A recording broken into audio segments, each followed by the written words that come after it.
ಇವ್ರು ಬರುವಾಗ ಏನ್ ಹೇಳಿದ್ರಿ ದೇಶಕ್ಕೆ ಹಚ್ಚ ದಿನ ಮಾಡ್ತೀವಿ, ಅವ್ರಿಗೆ ಏನು ದಾಹ ದುಡ್ಡು ಮಾಡ್ಬೇಕು ಅನ್ನೋದು ದಾಹ. ಅವನೊಂದು ಪ್ರಶ್ನೆ ಪತ್ರಿಕೆಗಳನ್ನ ಲಕ್ಷಕ್ಕೆ ಮಾರ್ಕೊಂಡಿದ್ದಾರೆ ಇವರು. ಇವತ್ತು ಈ ದೇಶದಲ್ಲಿ 37 ಜನ ವಿದ್ಯಾರ್ಥಿಗಳು ಆತ್ಮಹತ್ಯೆಯನ್ನ ಮಾಡ್ಕೊಂಡಿದ್ದಾರೆ. ಇವತ್ತು ಎಸ್ ಹಾಸ್ಪಿಟಲ್ನ ಕೇಳಿ ನೀವು, ಅಷ್ಟು ಆತುರವಾಗಿ ಉದ್ಘಾಟನೆ ಮಾಡೋಂಥದ್ದು ಏನಿತ್ತು ಈ ದೇಶದಲ್ಲಿ? ವೈದ್ಯಕೀಯ ಪರೀಕ್ಷೆಯಲ್ಲಿ ಪ್ರಶ್ನೆ ಪತ್ರಿಕೆ ಬಯಲಾಗಿ ಲೀಕ್ ಆಗಿ ಇವತ್ತು ಈ ದೇಶದಲ್ಲಿ 37 ಜನ ವಿದ್ಯಾರ್ಥಿಗಳು ಆತ್ಮಹತ್ಯೆಯನ್ನು ಮಾಡಿಕೊಂಡಿದ್ದಾರೆ. ಅದರಲ್ಲಿ ಆತ್ಮಹತ್ಯೆ ಮಾಡಿಕೊಂಡಿರ್ತಕ್ಕಂಥದ್ರಲ್ಲಿ ಪ್ರಮುಖವಾದಂಥವರು ರೈತರ ಮಕ್ಕಳು, ಬಡವರ ಮಕ್ಕಳು, ಕೂಲಿ ಕಾರ್ಮಿಕರ ಮಕ್ಕಳು. ಮತ್ತು ಚೆನ್ನಾಗಿ ನಾವು ಓದಬೇಕು, ವಿದ್ಯೆಯನ್ನು ಕಲಿಬೇಕು. ಇವತ್ತು ನಾವು ಹಲವಾರು ಮಾಧ್ಯಮಗಳಲ್ಲಿ ಪತ್ರಿಕೆಗಳಲ್ಲಿ ನೋಡಿದ್ವಿ. ಇವತ್ತು ಪೌರಾಡಳಿತ ಇಲಾಖೆ ನಗರಸಭೆಗಳಲ್ಲಿ ಕೆಲಸ ಮಾಡ್ತಕ್ಕಂಥ ಕಸಗುಸ್ತಕ್ಕಂಥ ಮಕ್ಕಳುಗಳು ಎಷ್ಟು ಜನ AS, IPS, MBBS ಡಾಕ್ಟರ್ ಆಗಿದ್ದಾರೆ ಅನ್ನೋದನ್ನ ನಾವು ನೋಡಿದ್ವಿ. ಅವರಿಗೆಲ್ಲ ವಂಚನೆ ಆಗಿದೆ ಅಂತ ಹೇಳಿ ಈ ವೈದ್ಯಕೀಯ ನೀಟ್ ಪರೀಕ್ಷೆಯ ಪ್ರಶ್ನೆ ಪತ್ರಿಕೆಗಳನ್ನು ಲೀಕ್ ಮಾಡಿ ಇವತ್ತು ಇಂಥ ವರ್ಗದ ಜನರಿಗೆ, ಅದು ರೈತರ ಮಕ್ಕಳಿರ್ಬೋದು, ಕೂಲಿ ಕಾರ್ಮಿಕರಿರ್ಬೋದು, ಬಡವರಿರ್ಬೋದು, ಪೌರ ಕಾರ್ಮಿಕರ ಮಕ್ಕಳಿರ್ಬೋದು, ಡಿ ಗ್ರೂಪ್ ನೌಕರರ ಮಕ್ಕಳಿರ್ಬೋದು, ಇಂಥವ್ರಿಗೆ ಬಹಳ ಅನ್ಯಾಯ ಆಗಿದೆ. ಎಲ್ಲವೂ ಸುಮಾರು 12-13 ವರ್ಷಗಳಲ್ಲಿ ದೇಶದಲ್ಲಿ ಬಂದಂಥ ನರೇಂದ್ರ ಮೋದಿಜಿಯವರ BJP ಸರ್ಕಾರ ಒಂದಲ್ಲ ಒಂದು ಅನಾಹುತಗಳನ್ನು ಮಾಡ್ಕೊಂಡು ಬರ್ತಾರೆ. ಇದೆಲ್ಲ ಒಂದು ದುಡ್ಡಿರುವವರಿಗೆ, ಉಳ್ಳವರಿಗೆ ಇವತ್ತು ಅದನ್ನ ಅನುಕೂಲವನ್ನು ಇವತ್ತು ಮಾಡಿಕೊಡ್ತಾ ಇದೆ. ಸಹಕಾರಿಗಳಿಗೆ, ರಾಜಕೀಯ ಸಂಬಂಧಪಟ್ಟಂತ ಮಕ್ಕಳಿಗೆ, ಅವ್ರಿಗೆ ಏನು ದಾಹ ದುಡ್ಡು ಮಾಡ್ಬೇಕು ಅನ್ನೋದು ದಾಹ. ಅವನೊಂದು ಪ್ರಶ್ನೆ ಪತ್ರಿಕೆಗಳನ್ನ ಲಕ್ಷಕ್ಕೆ ಮಾರ್ಕೊಂಡಿದ್ದಾರೆ ಇವರು. ಅವರೆಲ್ಲ ಸಿಗೆ ಬೀಳಿದ್ದಾರೆ. ಯಾರಾದ್ರೂ ಮಕ್ಕಳುಗಳು, ಯಾವ ಪಕ್ಷದವರು, ಏನು ಇವತ್ತು ಎಲ್ಲ ನಮ್ಮ ಪೊಲೀಸ್ ಇಲಾಖೆ, CBI ಎಲ್ಲ ತನಿಖೆನ ಇವತ್ತು ಮಾಡ್ತಾ ಇದೆ. ಅದು ಸಹ ಇವತ್ತು 37 ಜನ ಪ್ರಾಣವನ್ನು ಕೊಡಕ್ಕಾಗ್ತದೆ. ಇಡೀ ದೇಶದಲ್ಲೇ ಇಂಥ ಅವ್ಯವಸ್ಥಿತ ಪ್ರಶ್ನೆ ಪತ್ರಿಕೆ ಸೋರಿಕೆ ಯಾವತ್ತೂ ಸಹ ಆಗಿಲ್ಲ. SLCಗಳಲ್ಲಿ ಸಣ್ಣ ಪುಟ್ಟ ಆಗ್ತಾ ಇದ್ರು, ನಾವು ನೋಡಿದ್ದೀವಿ, ಅವಾಗ ನೋಡಿದ್ದೀವಿ. ಅದು ಸಹ ಇವತ್ತು ನಮ್ಮ ಕರ್ನಾಟಕದಲ್ಲಿ SLC ಪ್ರಶ್ನೆ ಪತ್ರಿಕೆಗಳಿಗೆ ಬಹಳ ಅಚ್ಚುಕಟ್ಟಾಗಿ ಮೊನ್ನೆ ಎಕ್ಸಾಮ್ಗಳನ್ನು ಮಾಡಿರೋದು. ಎಲ್ಲ CC ಕ್ಯಾಮ್ರಾಗಳನ್ನ ಎಲ್ಲ ಕೇಂದ್ರಗಳನ್ನು ಸಹ ಫಿಟ್ ಮಾಡಿ ನಾವು ಮಾಡಿರೋದು. ಏನಾಗಿದೆ ಇವರಿಗೆ? ಇವ್ರು ಬರುವಾಗ ಏನ್ ಹೇಳಿದ್ರಿ ದೇಶಕ್ಕೆ ಹಚ್ಚ ದಿನ ಮಾಡ್ತೀವಿ, ಅಭಿವೃದ್ಧಿ ಮಾಡ್ತೀವಿ, ಆರೋಗ್ಯ, ಶಿಕ್ಷಣ, ಮೂಲಭೂತ ಸೌಕರ್ಯ ಕೊಟ್ಟಿದ್ದಾರೆ ಹೋಗಿ. ಅದರಿಂದ ಅದರ ವಿರುದ್ಧವಾಗಿ ಇವತ್ತು ತಾಲೂಕಿನ ನಮ್ಮ ಮುಖಂಡರಾದ KPC ಸದಸ್ಯರುಗಳು ಆದಂಥ ಲಕ್ಷ್ಮೀಪತಿ ಅವರು, ಹೇಮಂತ್ ರಾಜ್ರವರು, ಬ್ಲಾಕ್ ಅಧ್ಯಕ್ಷರಾದ ಬೇರೇಗೌಡರು, ಅಪ್ಪಿ ವೆಂಕಟೇಶ್ ಅವರು, ಜಗನ್ನಾಥ್ ಅವರು ಮತ್ತು ನಮ್ಮ ಬಾಲಭವನದ ಅಧ್ಯಕ್ಷರು ಯುವ ಮಿತ್ರ, ನಮ್ಮ ಪಕ್ಷದ ಮುಖಂಡರಾದ ನಾಯ್ಡೂರವರು, ನಮ್ಮ ಜಿಲ್ಲಾ ಅಧ್ಯಕ್ಷರಾದ CR ಗೌಡರವರು ಮತ್ತು ನಮ್ಮ ಮಹಿಳಾ ಅಧ್ಯಕ್ಷರು 4 ತಾಲೂಕಿನ ಮುಖಂಡರು ಸೇರಿ ಇವತ್ತೊಂದು ಪ್ರತಿಭಟನೆಯನ್ನ ತಾಲೂಕು ಆಫೀಸಲ್ಲಿ ಮಾಡಿ ಹಲವಾರು ವಿಷಯಗಳನ್ನು ಜನರಿಗೆ ಮುಗಿಸುವಂತ ಕೆಲಸ ಮಾಡಿದ್ದೀವಿ. ಇದೇನಾದರೂ ಇವತ್ತು ಕೇಂದ್ರ ಸರ್ಕಾರ ಎಚ್ಚೆತ್ತುಕೊಳ್ಬೇಕು. ನಾನು ತಮ್ಮಲ್ಲಿ ಮಾಧ್ಯಮದಲ್ಲಿ ಕೈ ಮುಗಿಸ್ಕೊಳ್ತೀವಿ, ನೀವು ಅದನ್ನ ಖಂಡಿಸಬೇಕಾಗ್ತದೆ.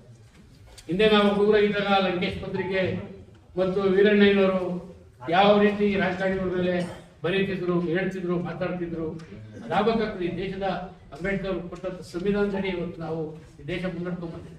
ಅವತ್ತಿನ ಎಲ್ಲ ಒಂದ್ ಕಡೆ ಇವತ್ತು ದಾರಿ ತಪ್ತಾ ಇದೆ. ಇವತ್ತು ಬೇರೆ ದೇಶಗಳ ಇರಾಕ್ ಯುದ್ಧದ ಪ್ರಯುಕ್ತ ಡೀಸೆಲ್ ಪೆಟ್ರೋಲ್ ಬೆಲೆ ಜಾಸ್ತಿ ಮಾಡುದು, ಗ್ಯಾಸ್ ಬೆಲೆ ಜಾಸ್ತಿ ಮಾಡುದು, ಕ್ರೂಡ್ ಆಯಿಲ್ 120 ರೂಪಾಯಿ ಹೋಗಿತ್ತು, ಮಾಡಿ ಒಪ್ಕೊಳ್ಳೋದು. ಇವತ್ತು 80 ರೂಪಾಯಿ ಆಗಿದೆಲ್ಲ, ಯಾಕೆ ಕಮ್ಮಿ ಮಾಡಬಾರ್ದು?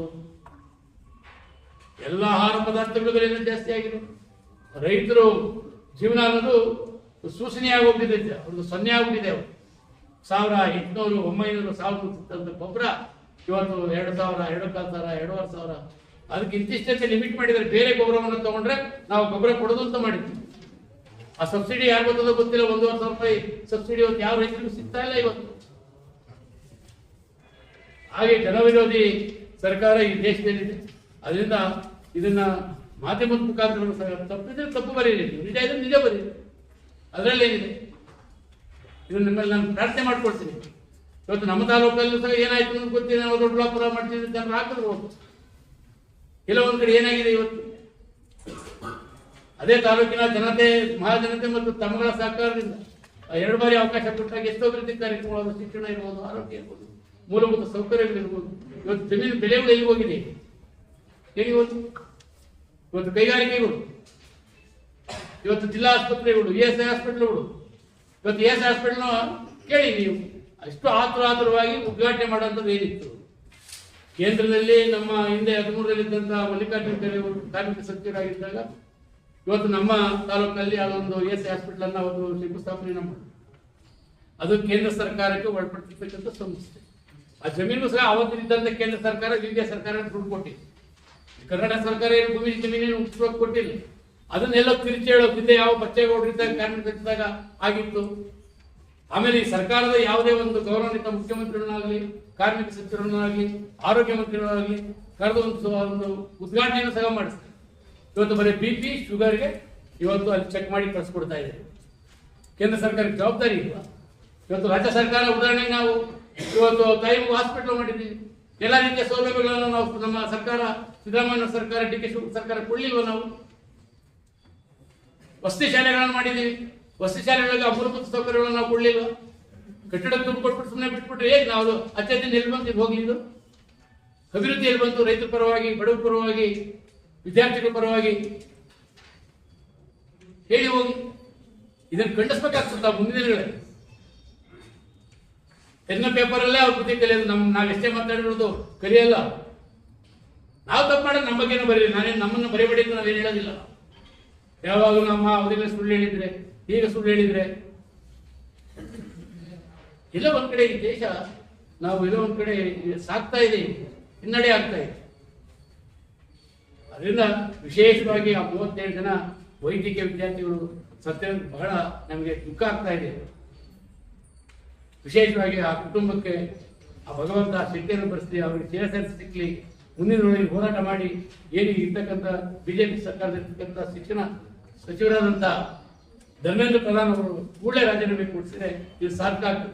ಹಿಂದೆ ಈ ರಾಜ್ಯವನ್ನು ಆಳಿದಂಥ ಹಲವಾರು ರಾಜ್ಯ ನಾಯಕರು, ಈಗ ಕೆಂಗಲ್ ಹನುಮಂತಯ್ಯನವರು ವಿಧಾನಸಭೆ 4 ಕೋಟಿ ಕಟ್ಟಿದ್ದಾರೆ. ಅವತ್ತು ಇದರಲ್ಲಿ ಲಂಚ ಹೊಡೆದಿಲ್ಲ ಅಂದಾಗ ಅವರು ಇಮಿಡಿಯೇಟ್ ರಾಜೀನಾಮೆ ಕೊಟ್ಟರು. ರಾಜೀನಾಮೆ ಕೊಟ್ಟು ಹೊರಗಡೆ ಬಂದರು. ಬಂಗಾರಪ್ಪನವರು ಯಾವುದೋ ಹಗರಣದಲ್ಲಿ ರಾಜೀನಾಮೆ ಕೊಟ್ಟರು, ಕ್ಲಾಸಿಕ್ ಕಂಪ್ಯೂಟರ್ ಅಲ್ಲಿ. ಇಲ್ಲಿ ಆಡಿಟ್ ಆಟ ಉಳಿದ ಲೆಕ್ಕೇನ ಇದು? ದೇಶದ ಬಡವರು ಟ್ಯಾಕ್ಸ್ ದುಡ್ಡಿದ್ದು ಹೆಚ್ಚೆ ಮಾಡಿ ಯಾವ್ದು ಅತ್ಯಾಚಾರ ಮಾಡಿದರೆ ಹೇಳಿ ಹೋಗ್ಲಿ. ಆ ಬೇರೆ ರಾಜ್ಯಗಳಲ್ಲಿ ಕಟ್ಟಿದಂತ ಬಿಡಿಜಿಗಳು ಎಲ್ಲೆಲ್ಲಿ ಬೇಕೋ ಅಲ್ಲೆಲ್ಲ ಬಿದ್ದೋಗ್ತವೆ. ನಮ್ಮ ಈ ನಡುವೆ ಮಾತ್ರ ನಮ್ಮ TV ರಂಗನಾಥ್ ಅವರು ಬಹಳ BJP ಸರ್ಕಾರನ ಬೈತಾ ಇದ್ದಾರೆ. ಏನ್ ಮಾಡ್ತಾ ಇದ್ದಾರೆ ನೀವು ಅಂತೀವಿ. ಈಗ ಹಲವಾರು ನಮ್ಮ 10 ವರ್ಷಗಳಲ್ಲಿ ಕೆಲವರು ಮಾರ್ಗದರ್ಶನ ಕೊಟ್ಟರೆ ತಾಲೂಕಿನ ಆಗಬೇಕು ಅಂತ ಹೇಳಿ ಅದನ್ನ ಪ್ರಯತ್ನ ಪಟ್ಟೆ. ಡಿಗ್ರಿ ಕಾಲೇಜ್, ಮೂಲಭೂತ ಸೌಕರ್ಯ, ಹಲವಾರು ಕಾರ್ಯಕ್ರಮವನ್ನು ಕೊಟ್ಟಿದ್ದೀವಿ. ಇವತ್ತು ಈ ದೇಶ ಎಲ್ಲ ಒಂದು ಕಡೆ ಹಿನ್ನಡೆ ಆಗ್ತಾ ಇದೆ. ಮುಂದಿನಲ್ಲಿ ಈ ತರ ಆಗಬಾರ್ದು. ಕೂಡಲೇ ಈ ದೇಶದ ಆರೋಗ್ಯ ಮಂತ್ರಿ ಆದಂತಹ ಧರ್ಮೇಂದ್ರ ರಾಜೀನಾಮೆ ಕೊಡಬೇಕು ಅಂತ ಹೇಳಿ ನಾವು ಒತ್ತಾಯವನ್ನು ಮಾಡ್ತೇವೆ. ಈ ಒಂದು ಧರಣಿ ಸದ್ಯಕ್ಕೆ ಮುಗಿಯಲಿದೆ. ಹಂತವಾಗಿ ನಾವು ಹೋಬಳಿ ಮಟ್ಟಕ್ಕೆ ಸಹ ತಗೊಂಡೋಗಿ ಜನರಿಗೆ ಕೆಲಸ ಮಾಡ್ತೀವಿ. ಇಷ್ಟು ಹೇಳಿ ನಮ್ಮ ಮಾತನಾಡಿಸಿದ್ರೆ ಎಲ್ಲರೂ ನಮಸ್ಕಾರ.